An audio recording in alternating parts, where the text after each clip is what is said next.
మనం ఏం చదువుకున్నాంరా? Diploma, degree, BTech ఇవే కదరా కదా. మరి మనం చేసే పని ఏంట్రా?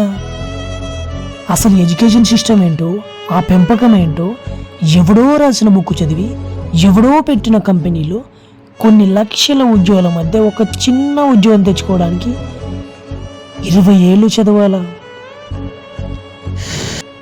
చిన్నప్పటి నుంచి కంపెనీ పెట్టమని మైండ్ సెట్తో పెంచాలి కానీ ఒకటి కింద పనిచేసే బానిస మైండ్ సెట్తో పెంచుతారు ఎందుకురా? అసలు ఎలా చెప్తే అర్థమవుతుందిరా?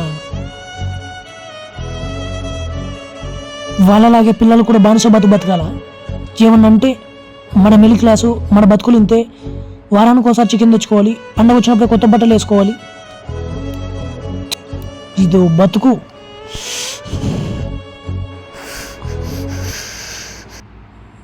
వాళ్ళకి చేత కాకపోతే మనకి చేత కదా. మన జనరేషన్లో 90% మనలాగేరా. వాళ్ళ మాటలు వీళ్ళ మాటలు పెరుగుతాం, చదువుకుంటాం, ఉద్యోగాలు చేస్తాం. అవన్నీ ఎర్రి పుల్కాడు మాటలను తెలిసేలోపు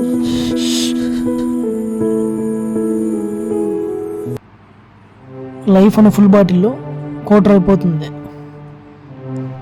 అంటే మన క్వార్టర్ని మనం తాగకుండా పక్కింటోడు ఎదురింటోడు తాగేశారనమాట.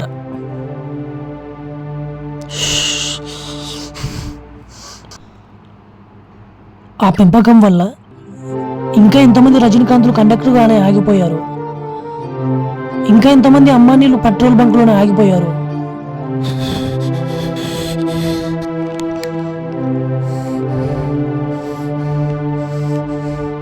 పసిపిల్లాడికి పాలు సరిగ్గా ఇవ్వకపోయినా పర్లేదురా, కానీ మాట నేర్పించేటప్పుడు బుజ్జి, చూడు చూడు, ఇది అమ్మ, ఇది నాన్న అనే పదాల కన్నా నా ఇష్టం అనే పదం ఫస్ట్ నేర్పించింది. 120 కోట్లలో కనీసం 100 మంది సచిన్లైనా ఉండేవాళ్ళరా.